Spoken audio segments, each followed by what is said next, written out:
काही वृत्तपत्रातून आणि वृत्तवाहिन्यांमधून एक बातमी जी प्रसिद्ध झालेली आहे त्या संदर्भात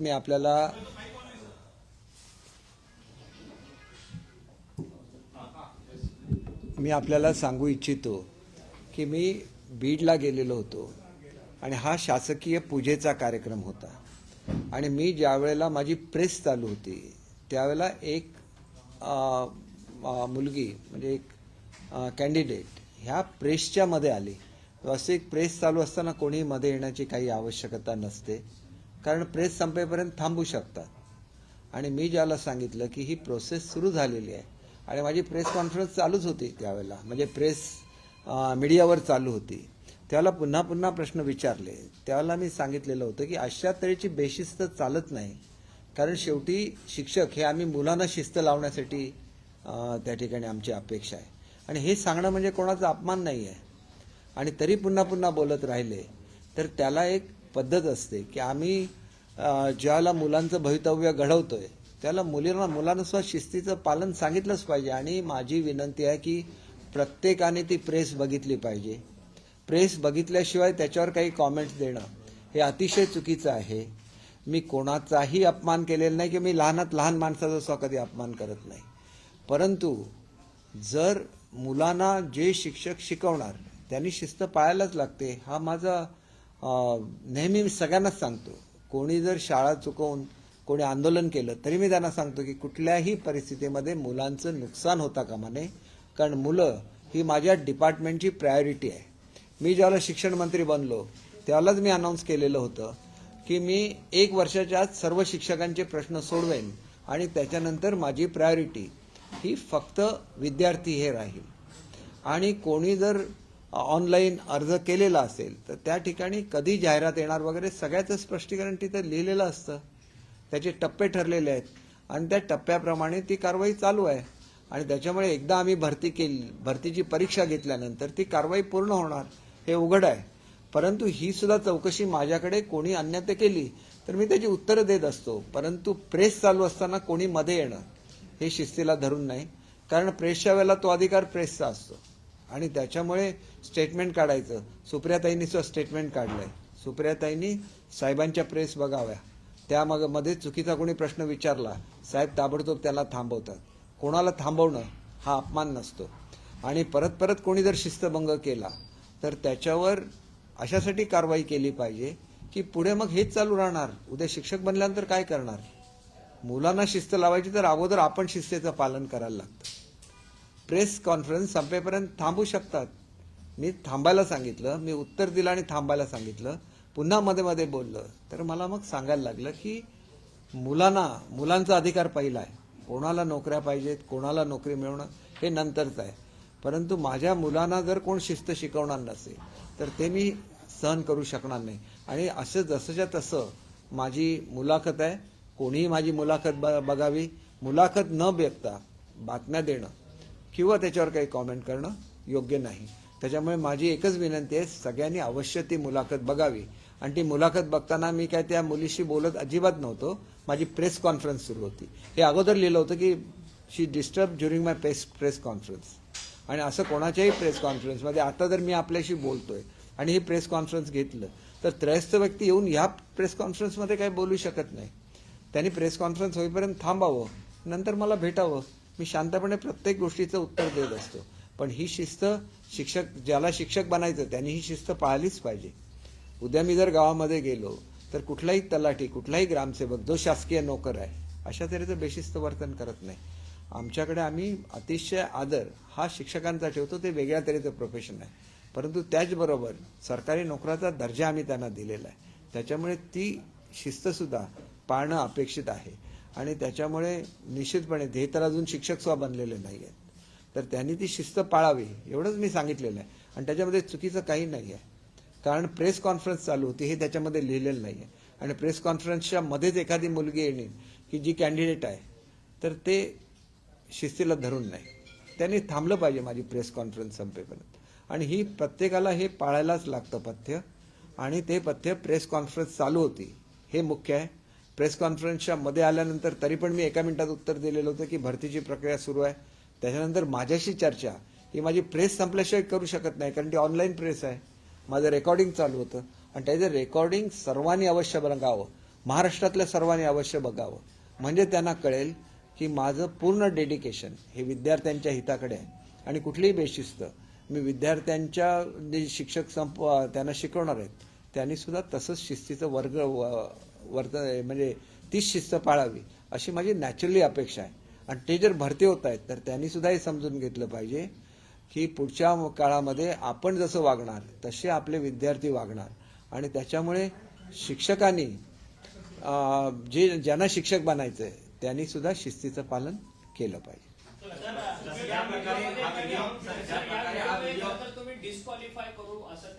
डिस्क्वालिफाय 100% मी सांगतो.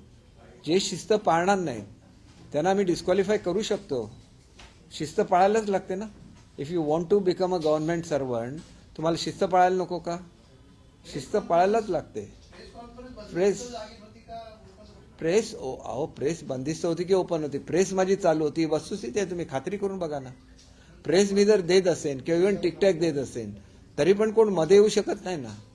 आणि मध्ये आल्यानंतर 4-4 वेळा प्रश्न विचारू शकत नाही.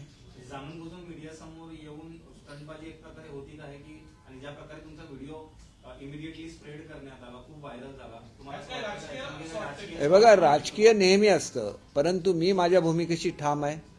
माझं अल्टिमेट गोल हे विद्यार्थ्यांचं वेलबिंग हेच माझं गोल आहे. आणि त्याच्यासाठी विद्यार्थ्यांना शिकवणाऱ्यांना प्रत्येकाने शिस्तीचं पालन केलं पाहिजे. तर विद्यार्थी शिस्त पाळणार ना. नाही तर विद्यार्थी उद्या असंच करतील, एखादा मनुष्य बोलत असताना मध्येच जातील. हे कुठेच अलाउड नसतं. आता माझी प्रेस कॉन्फरन्स चालू आहे, मध्येच कोण आलं आणि बोललं चालेल का? पत्रकार विचारू शकतात प्रश्न, हा त्यांचा अधिकार आहे. परंतु दुसरं कोणी येऊन प्रेसच्या मध्ये बोलू शकत नाही. तो शिस्तीचा भाग आहे आणि त्या शिस्तीचं पालन केलंच पाहिजे. आणि मी अनेक वेळेला सांगतो की शिक्षकांचं एखादं आंदोलन असेल तर मी त्यांना विचारतो की तुम्ही मुलांना शिकवण्याची काय व्यवस्था केली आणि तुम्ही इथं आलेला आहे. ते मला विचारावंच लागतं, कारण मुलांचं हित जपणं हे माझं पहिलं कर्तव्य आहे. आणि त्याच्यामुळे अपमान काय केला? अपमान केलाय का? मी अपशब्द बोललोय का? काही केलेलं नाही. जर तसंच बोलत राहिले तर मला ऍक्शन घ्यायला लागेल, सांगायला लागतं, कारण मी स्वमंत्री आहे, मी सरकारचा एक भाग आहे. असं कोणी येऊन काही शिस्तीचं हे करू शकत नाही. आणि ज्याला गव्हर्नमेंटमध्ये यायचं आहे त्यांनी तर शिस्त पाळलीच पाहिजे, कारण गव्हर्नमेंटचं वैशिष्ट्य राहिलेलं आहे महाराष्ट्राचं की प्रत्येक गव्हर्नमेंट सर्वंट हा शासनाची शिस्त पाळतोच. हे महाराष्ट्रामध्ये कधीही घडलेलं नाही आहे. सर, विरोधकांनी खरं तर तुमच्या त्या डिस्क्वालिफिकेशन तुम्ही जे बोललाय डिस्क्वालिफाय करून त्या वक्तव्यावरती सगळ्या नेत्यांनी विरोधकांनी ट्विट केलेलं आहे. खरं तर आता तुम्ही बोलताना उल्लेख केला की ती महिला अजून गव्हर्नमेंट सर्वंट अर्थात शिक्षक भरती प्रक्रियेत ती म्हणजे ती शिक्षिका झालेली इच्छुक आहे. दुसरीकडे तुम्ही डिस्क्वालिफाय करणार. हे बघा, एखाद्याने चुकीचं वर्तन केलं तर त्याची नोंद होते ना. नोंद होते की होत नाही मला सांगा. ज्याला आपण कॅरेक्टर सर्टिफिकेट का मागतो गव्हर्नमेंट सर्व्हिसच्या वेळेला, त्याने व्यवस्थित वागावं अशी अपेक्षा असते ना. मी जर सांगतोय की तुम्ही थांबा, माझी प्रेस चालू आहे ही तर वस्तुस्थिती आहे ना. ऑब्जेक्शन घ्यायचं काहीच मिळत नाही म्हणून काही पकडायचं, एखादं वाक्य पकडायचं, ह्याला काय अर्थ नसतो. एकाने तरी सांगितलं का? स्वतः सुप्रियाताई एवढ्या शाळा चालवतात, त्यांनी बोलल्या का की शिक्षकांनी शिस्त पाळायची असते, प्रेसच्या मध्येच बोलायचं नसतं? बोलायला पाहिजे होतं ना. त्या सुद्धा चालवतात, त्या सुद्धा अध्यक्ष आहेत. ताईंच्याकडून माझी ही अपेक्षा नाही. लहानसा एखादा पॉलिटिकल अपोनंट असेल बोलला तर मी समजू शकतो. तुम्ही ज्यावेळेला तुमच्या स्कूलमधल्या शिक्षकांनी जर अशी शिस्त मोडली तर तुम्ही ते टॉलरेट करणार आहे का? शेवटी माझं स्वतः डिपार्टमेंट आहे. माझ्या डिपार्टमेंटमध्ये मी अतिशय सौजन्याने सर्वांना बोलतो, सर्वांना वागतो. ॲट द सेम टाइम त्यांनी त्यांची शिस्त पाळावी एवढी लहानशी अपेक्षा मी ठेवू शकत नाही का माझ्या डिपार्टमेंट. आणि ज्या लोकांना असं सांगितलंय त्यांना आजपर्यंत मी त्यांच्यावर काही कारवाई केलेली नाही. पण सांगताना सांगायला लागतंच ना. सांगायला पाहिजे की नाही सांगा तुम्ही, नाहीतर कशी शिस्त येणार?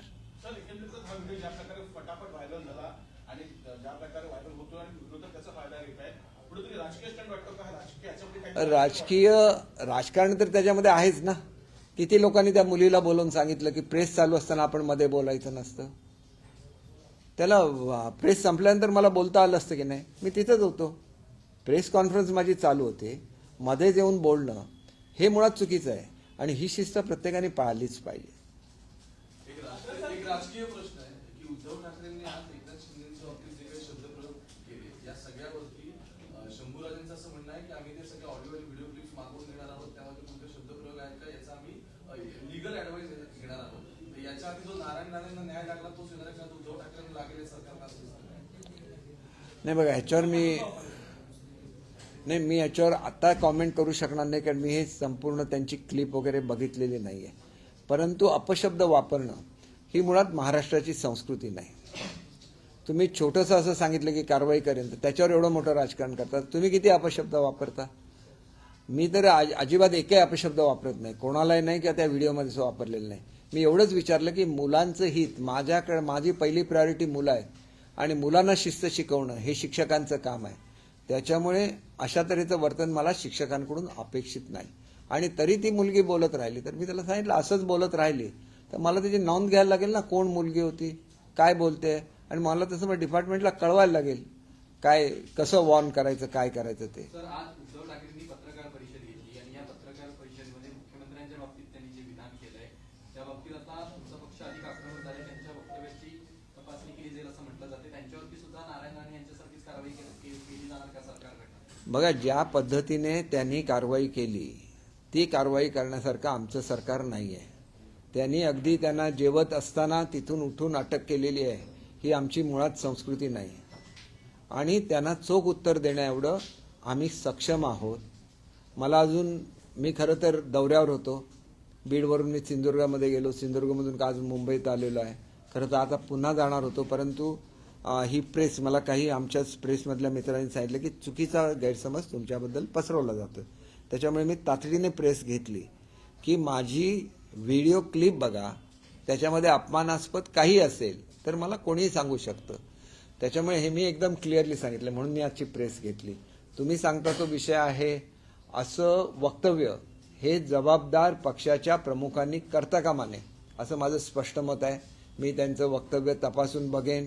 शंभूराजेंनी जे दिलेलं आहे ते शंभूराजेंनी निश्चितपणे ते सगळ्या क्लिप्स मागवलेल्या असतील आणि त्याच्यावर विचार करून काय करायचं ह्याच्यावर पक्ष निर्णय घेईल. सर, हिंदी में बताइए, आपका एक वीडियो वायरल हो रहा है जिसमें राज्यामध्ये दुष्काळ आहे, राज्यामध्ये दुष्काळ असताना मुख्यमंत्री तेलंगणावर प्रचार करताय असाही आरोप उद्धव ठाकरेंनी केला. हे बघा, दुष्काळाच्या संदर्भातली सगळी कारवाई ही दर कॅबिनेटला आमची चालू असते. किती दुष्काळग्रस्त तालुके आहेत, किती दुष्काळग्रस्त मंडळं आहेत, याची यादी सुद्धा आम्ही जाहीर केली आहे आणि सातत्याने ती अपग्रेड होते.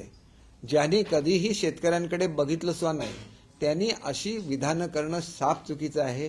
कारण आम्ही नेहमी काम करणारं हे सरकार आहे आणि सातत्याने काम करत असतं आणि त्याच्यामुळे शेतकऱ्यांना सुद्धा वेळच्या वेळी न्याय मिळत असतो, ही वस्तुस्थिती आहे. तुम्हाला प्रश्न विचारणारी जी मुलगी आहे ती शिक्षिका आहे की डीएड पास झालेली? नाही, बघा असं आहे की अनेक मुलं, 2 लाख मुलं याला बसलेली आहेत, बरोबर आहे. त्यांची परीक्षा तर मे महिन्यातच झालेली आहे. मे महिन्यात परीक्षा झाल्यानंतर कोर्टाचा स्टे होता. स्टे उठल्यानंतर प्रत्येक जिल्ह्याचं त्या ठिकाणचं रोस्टर तपासायला लागतं.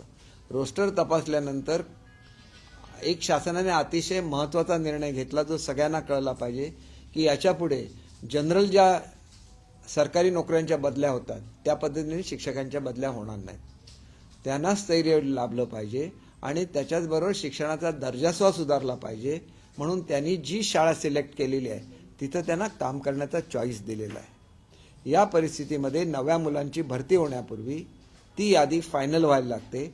त्याप्रमाणे प्रत्येक जिल्हा परिषदेने मागणी करायला लागते आणि ही मागणी करायची शेवटची तारीख त्यांना 5 डिसेंबर आहे आणि 5 डिसेंबरपर्यंत प्रत्येक जिल्हा परिषदेने मागणी करायलाच लागेल. आणि मग आपल्याला कुठला जिल्हा पाहिजे त्याप्रमाणे चॉईस हा त्या मुलांना असतो जे सिलेक्ट झालेले आहेत. त्याच्यामुळे जो मनुष्य लिस्टमध्ये वरचा आहे त्याला अगोदर चान्स असणार त्याचा जिल्हा निवडण्याचा. अशा पद्धतीने प्रत्येकाचे जिल्हे निवडले जातात, त्यांना त्या त्या जिल्ह्यामध्ये पोस्टिंग दिली जाते आणि नंतर ही प्रक्रिया पूर्ण होते. ही प्रक्रिया प्रत्येक शिक्षक भरतीमध्ये राबवली जाते. ज्यांना शिक्षकांमध्ये भरती व्हायची आहे त्यांना माहिती आहे आमची परीक्षा झालेली आहे, साईट ओपन झालेली आहेत, त्यांनी जी माहिती भरलेली आहे ती व्हेरीफाय करायची होती, ती झालेली आहे. आणि ती झाल्यानंतर जिल्हा परिषदा आपापलं जाहिरात देत असतात, म्हणजे मला किती शिक्षक पाहिजेत, आणि त्याच्यावर इच्छुक मुलाने आपल्या जिल्ह्याचा चॉईस करायचा असतो. तर ती प्रक्रिया 5 डिसेंबरला सुरू होणार आहे. त्याच्यामध्ये नाही इन सर्व्हिस नाही हो. डीएडला बघा, आमच्याकडे जे कॅन्डिडेट येतात, कॅन्डिडेटचे सिलेक्शनला येतात, त्याला त्यांचं कॅरेक्टर सर्टिफिकेट आम्ही मागवतो. का मागवतो? अहो, मुलांनी शिस्त पाळली पाहिजे असं मी त्या मुलीला सांगितलं. ह्याच्यामध्ये काही चूक आहे का? चूक असलं तर तुम्ही मला सांगा.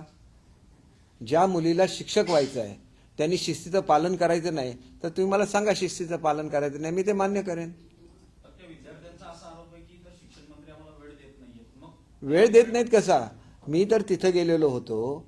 प्रत्येक वेळेला इथं जो जो आलेला आहे, आमच्याकडे समजा आझाद मैदानावर त्या दिवशी उपोषण झालं, मी स्वतः त्यांना भेटायला गेलो. तुम्ही दाखवा मला कधी भेटत नाहीत ते.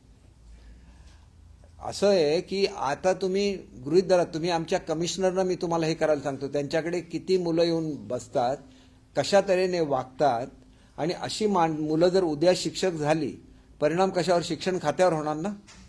मग त्यांना व्यवस्थित वागण्याचं बंधन नाही आहे का त्यांच्यावर? आणि असं न वागणारी मुलं आहेत, त्यांना आम्ही क्वालिफाय करावं का? तुम्ही उत्तर द्या ना, का क्वालिफाय करावं? नियमावली करावी. नियमावली, हे बघा, बोलण्याबद्दल कोणी, हे बघा, माझ्याबद्दल बोलण्याबद्दल मी तिला बोललो का? माझं ऐका ना साहेब, माझं ऐका. माझी पत्रकार परिषद चालू होती. आता तुमची माझी पत्रकार परिषद चालू आहे, ह्याच्यामध्ये थर्ड पर्सन येऊन बोलू शकतो का? He is not entitle to speak unless my press conference is over. Press conference संपेपर्यंत ती मुलगी थांबू शकली असती ना.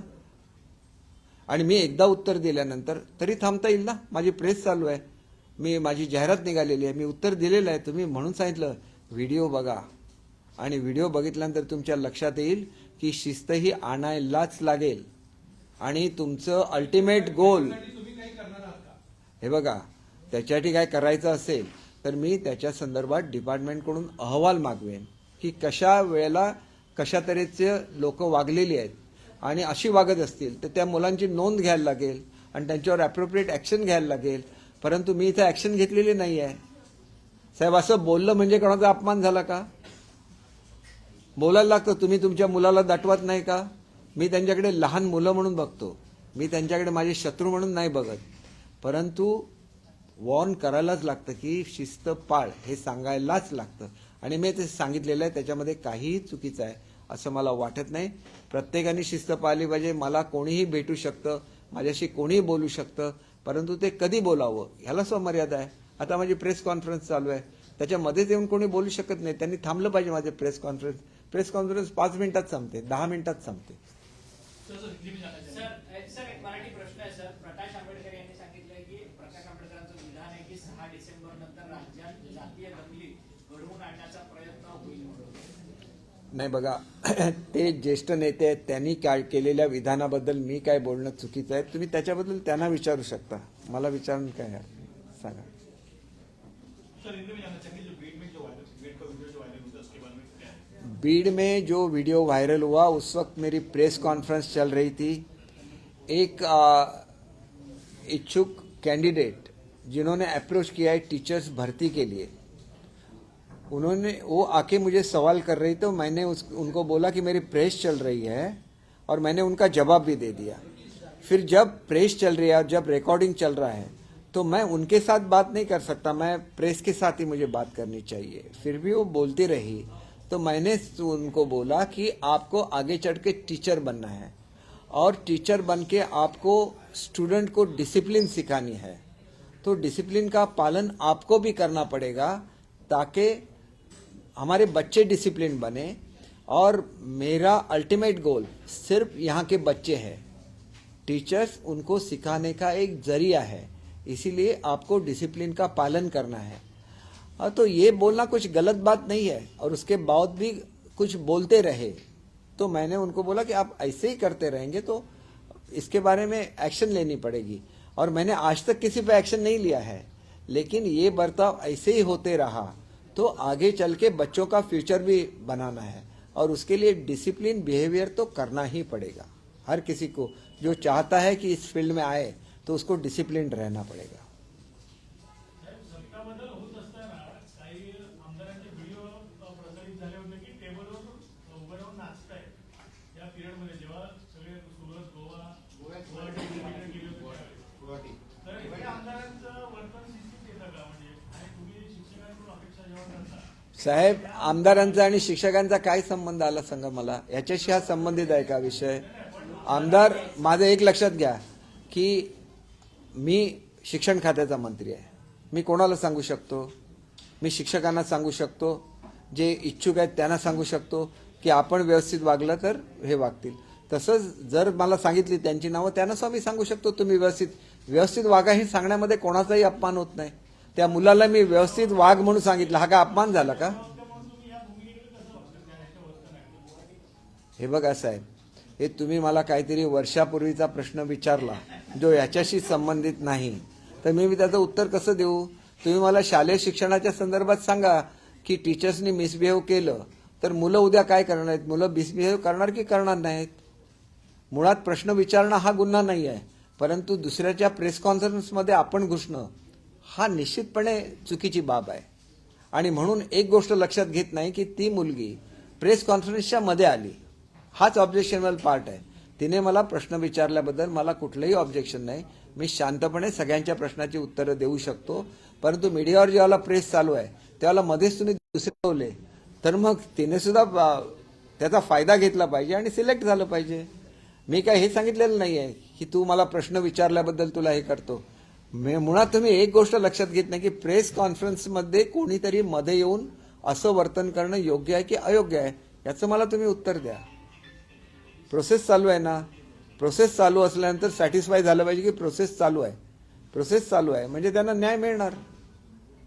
प्रोसेस आज शाळा सुरू झालेल्या आहे आणि तुम्ही आता यानंतर आरोग्या संदर्भातले खूप चांगले उपक्रम सुरू करताय. माझी शाळा सुंदर शाळा सुद्धा आता तुम्ही लवकर उपक्रम सुरू करा. त्या संदर्भात काय? हे बघा, मी जे अनेक चांगले उपक्रम चालू केलेले आहेत त्याच्यामध्ये माझी शाळा सुंदर शाळा हे मुख्यमंत्री महोदयांचं एक ड्रीम प्रोजेक्ट आहे. दुसरं गोष्ट लक्षात घेतली पाहिजे की ज्या दत्तक शाळेच्या बद्दल आपण बोलता, आपले सगळ्यात जास्त मार्क्स कट कशामध्ये होतात? आपण 1 नंबरवर ज्याला भारतामध्ये यायचं म्हणतो त्यावेळेला जे इन्फ्रास्ट्रक्चर आहे शाळांचा, ह्याच्यामध्ये आपल्याला फक्त 35% गुण मिळतात. याचं कारण काय आहे? आपण शाळांची संख्या खूप वाढवली मागच्या काळामध्ये आणि त्या मेंटेन करण्या एवढे पैसे हे जिल्हा परिषदांकडे नसतात आणि CSRचे पैसे हे NGOंकडे जातात आणि ते शिक्षकांचं ट्रेनिंग किंवा अन्य बाबीवर खर्च करतात. हेच पैसे जर मुलांच्यासाठी असलेलं शाळांचं इन्फ्रास्ट्रक्चर सुधारण्यासाठी खर्च झाले तर आपण भारतामध्ये पहिल्या क्रमांकावर येऊ शकतो. हा एक भाग झाला. आणि मुलांना चांगल्या सुविधा मिळू शकतात. आणि त्याच्यामुळे लक्षात घेतलं पाहिजे की मुलं हे केंद्रबिंदू आहे. म्हणून 5 तारीखला आम्ही वाचन, आमचं जे हे अभियान आहे त्याची सुद्धा सुरुवात करतोय. ॲडॅप्टर स्कूलची सुरुवात करतोय. त्याच्यामध्ये अनेक गोष्टी ज्या नव्याने महाराष्ट्रामध्ये सुरू करतायत ह्याची सगळ्याची सुरुवात आम्ही 5 तारीखला करतोय. आपण किचन गार्डनची सुरुवात करतोय. त्यानंतर मुंबईतल्या सगळ्या शाळांच्या टेरेसवर आपण किचन गार्डन दिलेले आहेत. म्हणजे अनेक अभियान आपण सुरुवात करतोय जी शाळांच्या हिताची आहेत. So one video of yours went viral and wherein we can see that your way of speaking towards a teacher who was asking her about her rights was not okay, and it seems She was not asking about her rights.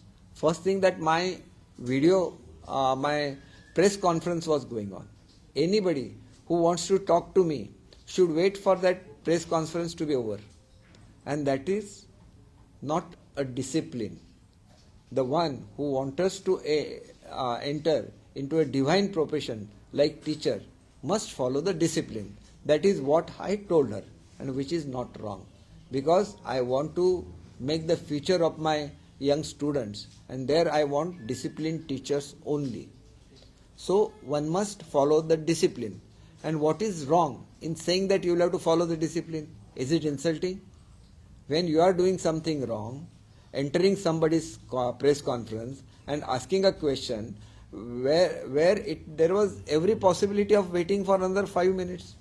As soon as the press conference would have been over, I would have given answers to all her questions and kindly go through my press. Clearly I have mentioned that you have to make the future of the students. There you have to follow the discipline. Sir discipline की बात सही है, पर वो एक desperation भी दिख रहा था उस लड़की का, क्योंकि वो 5 साल से वेट कर रही थी और आप मंत्री हैं तो उनको उतना अप्रोचेबल एंगल पता नहीं होगा, इसी की वजह से शायद ऐसे उन्होंने अप्रोच किया। ये नहीं लगता कि ये desperate नहीं इतना हो कि देखिए मेरे पास जो भी आता है उसको मैं मिलता हूँ, सारी इन्फॉर्मेशन मैं बहुत कामली देता हूँ। उनको भी मैंने बोला था कि लिंक ओपन हो गया, इसलिए मैंने बोला कि you see the video, you will find that I have answered her. In spite of that, she keeps on asking me questions.